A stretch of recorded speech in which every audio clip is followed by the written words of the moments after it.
आज जे VG रामजी म्हणून नवीन स्कीम आली आहे त्याच्यामध्ये आपण ग्रॅव्हल टाकू शकता, मेटल टाकू शकता, डांबर करू शकता, CC करू शकता, ड्रेनेज करू शकता, छोटे छोटे नाले असले तर कन्व्हर्टही करू शकता. इतकी मोठी सोय आहे.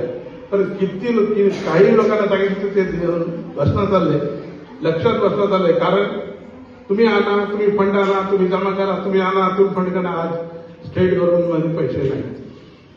स्टेट गव्हर्नमेंट आमचे मुख्यमंत्री स्वतः म्हणजे माझे कपडे जरी पाठवून घेतात तर माझे पैसे नाही. तुम्ही तेलुगू वाचला, तेलुगूमध्ये आले नाही की म्हणा बट्टल कुठे दिली ना जरा पैसे लिहून म्हणतात. पैशाची परिस्थिती फक्त सेंट्रल गव्हर्नमेंटमध्ये येणारा पैसा ते एकच आपण यूज करू शकता. तुम्ही तळ्यामध्ये जा, काय मतलब नाही, काय मतलब आहे का तळ्यामध्ये जाण्यामध्ये? तेच रोडवर जा, काम करू नका. काम करण्याशी नुसते गुल्हे घेऊन फोटो काढा. तुम्ही बायाचे पैसे बायाला जातात. उरलेले 40%, 10 लाखाचं काम केलं 4 लाख गव्हर्नमेंट सँक्शन करते आपल्याला मेटल कंपनी म्हणून. त्याच्यानं तुम्ही रोड टाकतो. किती बी रोड टाकून घ्या. आज तुम्ही काही गावामध्ये 8 विलेज आहे मुदळ मंडळामध्ये पाठीत आहेत, त्यांच्यापेक्षा मी जास्त फंड आणून आमच्या आज कोलमबाटा म्हणजे पानादी रस्त्यासाठी सगळेजण म्हणत आहेत.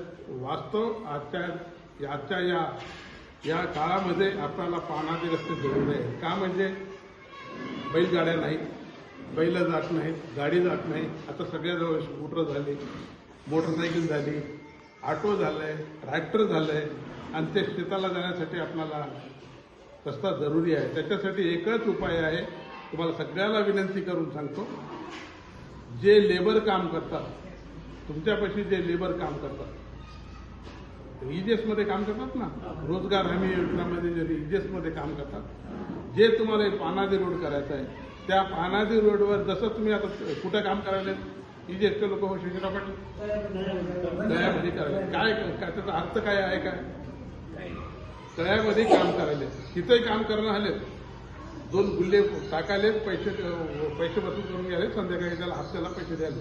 मी तेच सांगालो, ते जे काम तिथं काही करणार आहे ते तुम्ही त्या रोडवर फोटो काढून घ्या. पैसे त्याचे त्यांना देऊन टाकून द्या.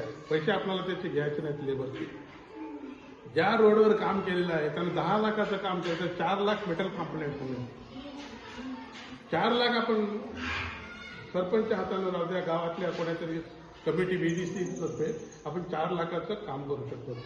काही लोकांना समजमध्ये येण्यात आले की ते लेबरचेच पैसे घेतात नाही. लेबरचे पैसे आपल्याला जरूरत नाहीच.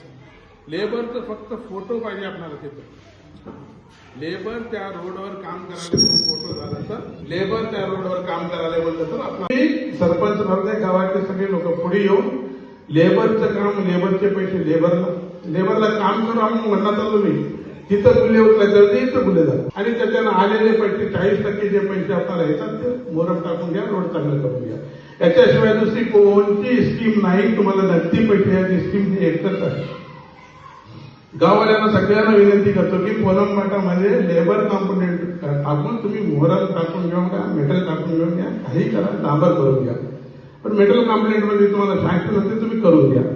आणि तसेच तुम्हाला तळं म्हणतात. आजच्या परिस्थितीमध्ये नवीन तळे सँक्शन करायला काही अवघड नाही. किती बी तळे सँक्शन करता येते. पण आज शेतकरी आपल्याला देऊ शकत नाही. शेतकरी जे त्याला ते मागची तळ्याची जमीन जाते ना त्याला आपल्याला पैसे द्यावे लागतात. आज 20-25 लाखाच्या खाली एकरला जमीन नाही. कोणी तळे देणार? तुमचं परवाचं तळ चांगलं झालं इकडे आपल्या तोंडाळ्यावर वाटतं नाही बाबा चालेल ना. इकडे एक तळ आहे काय? एकच आहे ना. अजून एक कुठलं म्हणलं तुम्ही? आणि तसेच तुमचं कंपाऊंड वॉल म्हणजे सेफ्टी, विद्यार्थ्यांना सेफ्टी राहण्यासाठी कंपाऊंड वॉल. मी निवडून आल्यानंतर या जवळाबी गावामध्ये स्कूलचं कंपाऊंड वॉल, आरोग्य सेवा केंद्र याच्या अगोदरच TRS गव्हर्नमेंट सँक्शन केलेलं होतं. मी आल्यानंतर ते पूर्ण झालंय. VO बिल्डिंग आणि VO शेड, IKP महिलांसाठी, नवीन ग्रामपंचायत भवन, हे जे जितके कामं व्हायले ते सगळे टोटल केंद्र सरकारच्या NRGS फंडमधून स्टेट गव्हर्नमेंट. आज आपली स्टेट गव्हर्नमेंट आहे.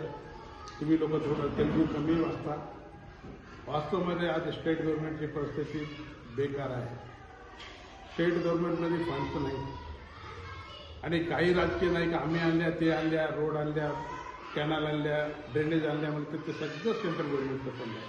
फक्त 10% स्टेट गव्हर्नमेंट येते, 90% सेंट्रल गव्हर्नमेंटच्या फंडानं आहे हा काम पूर्ण होत आहे. जवळजवळ तुमच्या गावामध्ये 1,05,00,000 काम मी 2 वर्षाच्या काळामध्ये झालेले आहे. तुम्हाला सगळ्यांना सांगतो. आता तुम्हाला मुख्य मी जिथंही गेलो, ज्या ठिकाणी मी गेलो, पानादी रस्ते बरोबर करा. त्याला तेलुगूमध्ये पोलम माटा म्हणून म्हणतात. पानादी रस्ते करा साहेब. बनाळी गावामध्ये झाले. तिथे बाजूचे आमदार आमचे बंधू राजेश पवार केलेले आहेत. पण तिथलं वेगळं आहे, इथलं वेगळं आहे. तिथं काय आहे म्हणजे स्टेट गव्हर्नमेंटची सत्ता भारतीय जनता पार्टीची आहे, सेंट्रल गव्हर्नमेंटची सत्ता भारतीय जनता पार्टीची आहे. इथं आपल्या पैसे मी आमदार भारतीय जनता पार्टीचा आहे, पण गव्हर्नमेंट काँग्रेसची आहे. त्याच्यामुळे अनेक अडचणी येतात. ते आल्यानंतर मी आज चॅलेंज सांगतो. आमच्या बाजूच्या बोधनची मतदारसंघाचे आमदार पुन्हा ह्या वर्षी मात्र कम्प्लीट रोड करतो म्हणून तुम्हाला सगळ्यासमोर सांगत आहे. हाऊस साईड्स घरं, जे घरं आहेत गुडशेवाले आहेत, टीनवाले आहेत, त्यांना कंपल्सरी सरकार देतो म्हणाले आणि ते घरं आम्ही देऊ. अजून 2 वर्षाच्या काळामध्ये जितके घरं आहेत तितके घरं देऊ आणि तुम्हाला सांगतो. आणि इथं डॉक्टरची सोय म्हणजे डॉक्टरचं काही राहणार नाही, हेड नर्स राहतात, ANM राहतात. त्याप्रमाणे तुम्हाला फक्त हे FIR आहे म्हणजे फर्स्ट एड. तुम्हाला काही एकदम बिमार झालं तर डोकं फुटलं, काय फुटलं तर आपलं मार लागलं तर इथं इलाज करून तुम्हाला पुढच्या हॉस्पिटलला मुलवलं जावं लागते. म्हणून हे फर्स्ट एड सेंटर आहे. आयुष्यमान भारत म्हणून सेंट्रल गव्हर्नमेंटची स्कीम आहे. तिथं फक्त तुम्हाला नर्सेस राहतात. त्या नर्सेसला तुमचं काम होते म्हणून तुम्हाला सांगत आहे. आणि तसेच आता तुम्ही पाण्याची व्यवस्था पाहिजे म्हणून म्हणतात. वास्तवमध्ये आज आमच्या बुधवार तालुक्यामध्ये तानूर आणि कुबेर या 2 मंडळमध्ये पाण्याची व्यवस्था नाही. बोर 200, 500, 700 फीटावर सगळं खाली बी आज बोरचे पाणी लागत नाही. याला लिफ्ट इरिगेशन जरुरी आहे. गोदावरीची जी नदी आहे त्या नदीवरून आपल्याला कुबेर तानूर मंडळमध्ये मॅक्झिमम आपल्याला इरिगेशन करण्यासाठी एकच उपाय आहे. दिवंगत राजशेखर रेड्डी 2009 मध्ये जे आपले उమ్మडी आंध्र प्रदेशचे मुख्यमंत्री होते, त्यांनी 28 पॅकेज म्हणून त्यावेळेस 475 कोटी सँक्शन करून 200-225 कोटीचं काम झालं. बाकीचं काम तसंच पेंडिंग आहे. हे BRS सरकार आलं तर ते काम पूर्ण पेंडिंग गेले तर सगळे लक्ष दिलं नाही. म्हणजे ते गव्हर्नमेंटची गलती आहे की इथल्या स्थानिक लोकांची गलती आहे की खासदारांची गलती आहे ते मी सांगू शकणार कोणाला.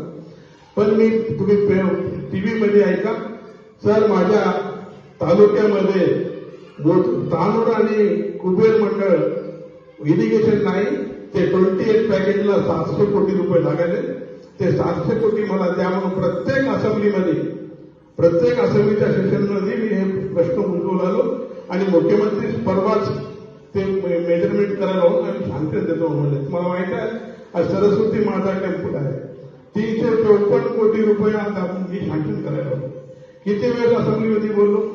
72 मध्ये त्या बंडार सुरेखा एंडोमेंट मिनिस्टर भीक मागून तरी मी मंदिर बांधतो, पण तुम्ही सँक्शन करा, मास्टर प्लॅन सँक्शन करा म्हणलं तर 354 कोटी रुपये सँक्शन होऊन सरस्वती माताचं टेम्पल सुंदरीकरण होत आहे.